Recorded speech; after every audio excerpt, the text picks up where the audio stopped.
Just like that, we have a new king of independent comics. I am, of course, talking about Eric July, aka Young Ripper, with his ISOM #1. Is it ISOM? ISOM? We'll find out. #1 campaign that launched yesterday. And as of right now, let me pull this up. Where is it? Here it is.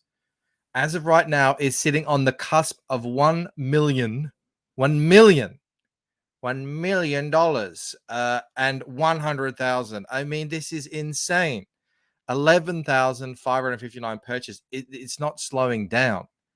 It's incredible. I mean, this campaign proves just exactly how many untold numbers of fans or fans in the making, not yet comic book fans. How many of these do we know haven't ever backed a comic before, or bought a comic, or read a comic? I don't know. There's probably a lot. But there's untold numbers out there, and so many of us who were getting, a couple of hundred, maybe 1,000 on our campaigns. It just goes to show we are really only scratching the surface. This is such an exciting, phenomenal event. It really is difficult to understate it. There's been a sort of a stasis. So we've had Ethan Van Sciver has sort of been the the #1 top dog now for 4 years, and here comes Eric July. It's crazy. It's crazy. But this is it. This is the new way. This is the YouTube way of selling comics. We sell. We build your audience. You create this buzz. Create this. I mean, I've never seen anyone create this amount of energy around a campaign before it launches. This is all we have to do. This is it. This is at the base of it. We just have to find potential backers and appeal to them. It's crazy, I know, but Eric July is certainly showing. He's the new leader in this space. $1 million in a day. There's still how many days left to go? Did he say 70-day campaign or something like that? Insane. Of course, we can't just have the sweet without a little bit of the sour, though. There's been, when something like this, this magnitude takes place, of course, there's going to be some saltiness out there, and there have been all kinds of salt out there. I noticed yesterday. I wasn't able to stream, but I was certainly watching. I was on Twitter, and my goodness, all flavors of salt on the menu yesterday, including, not surprisingly, but a little disappointingly, some lamentations of those still trapped in the old way, the old model, grumbling a bit. Is this it? Is this how it has to be now? We have to become famous YouTubers, and we have to actually interact with potential customers one-to-one as created yes. Yeah, in this new model, you do. You can still go the old way. People are doing it. It's working pretty well for some people. They're still making hundreds of thousands of dollars. They're still getting lots of numbers. But if you want to see stuff like this, if you want this $1 million campaign in one day to be your goal, if that's your mountaintop, yes, you must get out there. You must let people see you, get them know you, make them want to support you. It's the ground underneath our feet is shifting right now, and this was a big lurch. This was like a big shift. It's like an earthquake, and if you stand still for this in this event, you could get left behind. This is clearly, ISOM, this campaign, and what Eric July offers is what a lot of customers want, a lot of backers, a lot of investors, whatever you want to call them. And yeah, in this new market, you have to build an audience. Has anyone built an audience better and so primed to support a project like this than Eric July? It remains to be seen. We've got Ethan has built a monumental audience. Others have done the same. This one now is, I think this is sort of this is the top dog in the space now. What a What a zeitgeist moment this is. Yeah, you got to build that audience, you got to keep them engaged, and you got to give them a reason to support you. A lot of people still don't seem to really grasp that, or they do grasp it, or they don't know how to do it, and that's fine. We're all learning. We're all on our different levels here. But Ripper came out with his video. I mean, obviously he's streaming all the time. He does videos all the time, so people already know him. But he put out a really really polished, inspiring video where he just broke down his sort of manifesto, I guess, for the Ripperverse, for his company, and for his comic, and for his stories. It was customer first. Don't portray the story for identity politics or cheap gimmicks like whatever it might be, killing off your characters so that you can bring them back and all this sort of stuff. It can be done. It's being done, but he has his vision for his Ripper for his comic book universe, the Ripperverse, and it's clearly resonating with people. It's resonating really well. So that's the reason. Give them that reason to support you. And I for one, I'm very happy as a proud flag carrying comic skater to see these values that we do share in Comicsgate being so resoundly supported out there. People may not like us. They may have heard nasty, bad rumors about us, but they certainly seem to share our values. And at the end of the day, that's really what matters to me most, because, I mean, look at all the new people he's brought into this. And that's one of the most exciting things.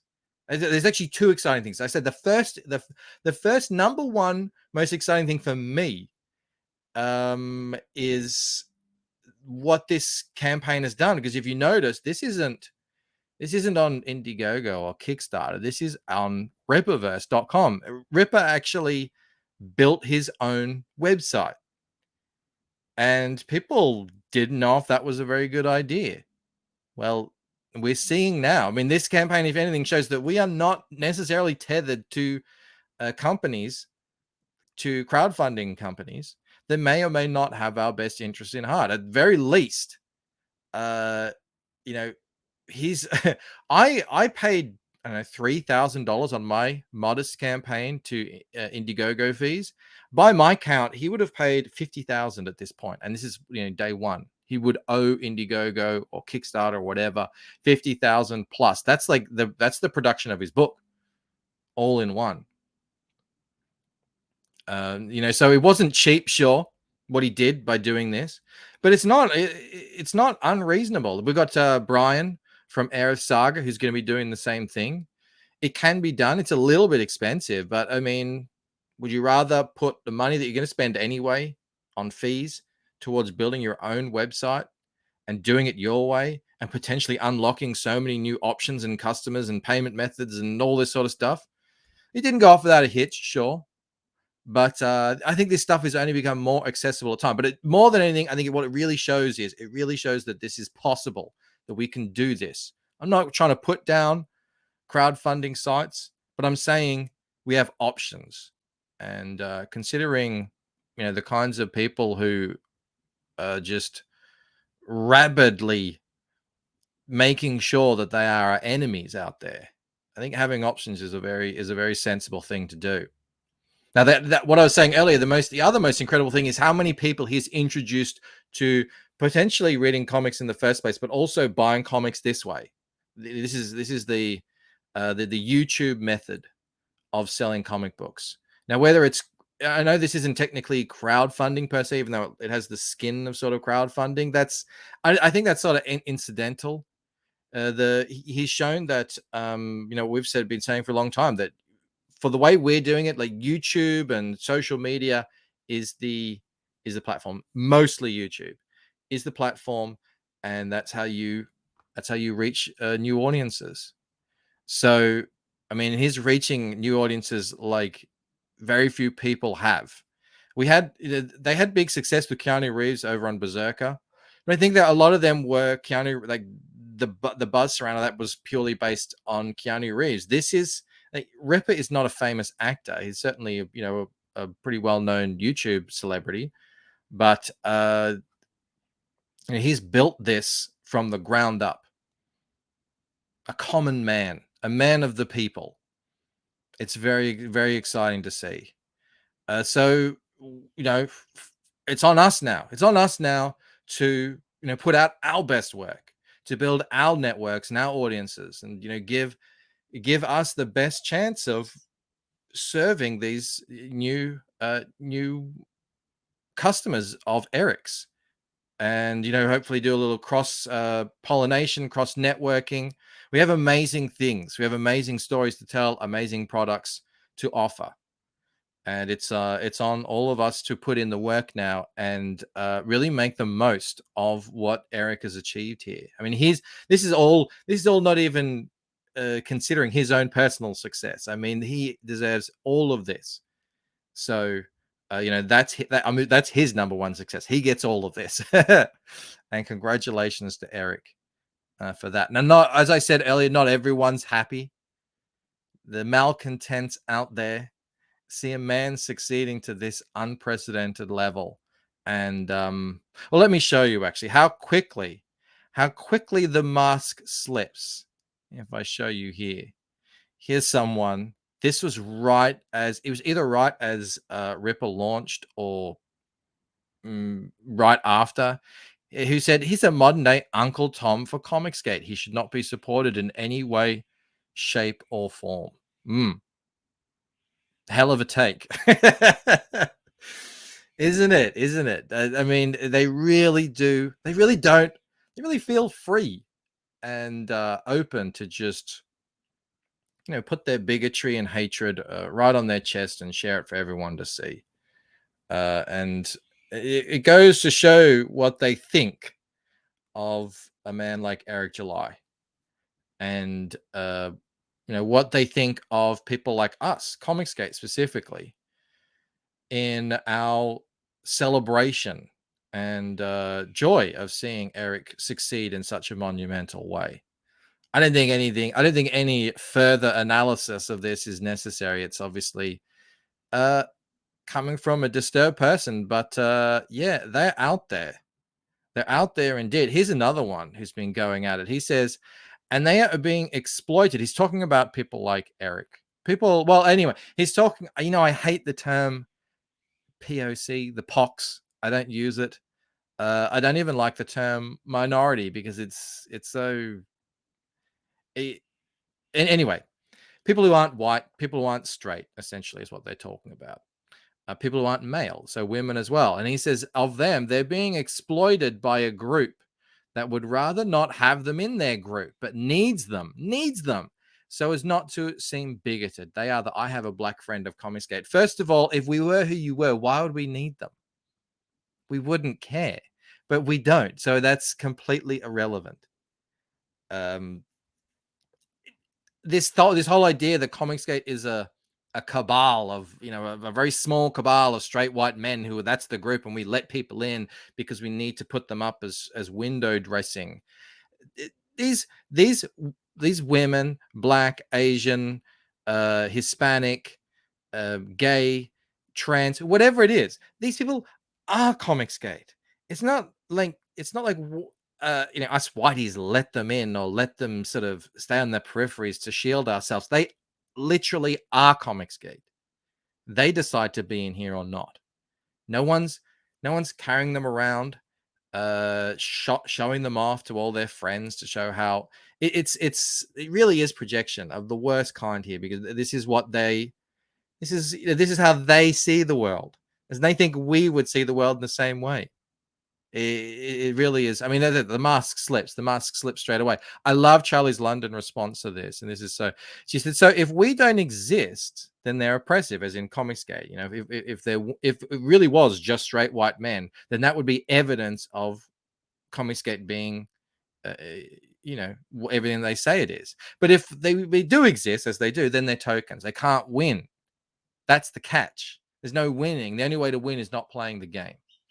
I don't know if you have been I don't know what you've been smoking, but I'm nobody's token, and I've sold my books to outside CG. When you have been able to do what half of us do, come step to us. And until then, shh. Very well said, Charlie's. Did I like that tweet? I hope I did. I did. It deserves more tweets. Well done. We love Charlie's London over here. She points out their conceit. And lastly, I found this hilarious. Remember Reddit? That site Reddit? I mean, I don't really go on. I know some of you might, but there's a site called Reddit, and they have an R comic books place, and it's where you go to talk comic books and all sorts of stuff. Someone posted the Ripperverse introduction video and was immediately and permanently banned. The biggest event in comic books, since I would argue the launch of Cyberfrog. The I don't know, or whatever it is. I mean, this is a massive, monumental moment in comic book history. Yesterday, and it's ongoing. What Eric has done I put out a video, I don't know, months ago saying, is Eric July about to drop a nuke on independent comics? Yes, he is. This is massive.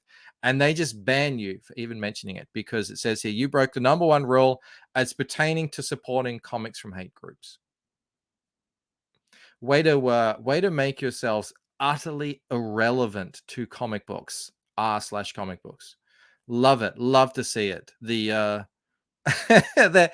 trapped in a shrinking bubble of their own making. And as I said before, the ground is shifting. They will be left behind. But can I just give a final, amazing shout out to Eric July. What you have achieved is, really can't understate it. I like to say the word phenomenal. I feel like it doesn't go far enough.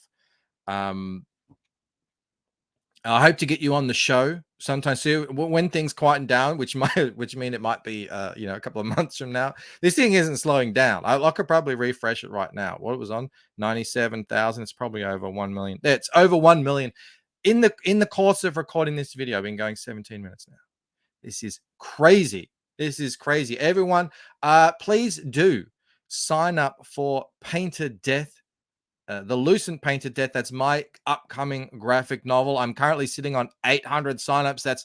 That's a mere 19,200 away from what Eric got. If I want to try and also make $1 million on day one, that would be awesome. If you could please sign up, link will be in the description. Other than that, it really helps out with the algorithm when these things get picked up. It really helps out the channel. And speaking of helping the channel, do consider becoming a member. I've got over 100 now, and you guys are really helping not only the channel, but you are literally funding the creation of new Lucent comic books. So I can't thank you enough. That's it for me. Ripper, you're a legend. I hope to speak to you soon, and see you later, guys. Bye.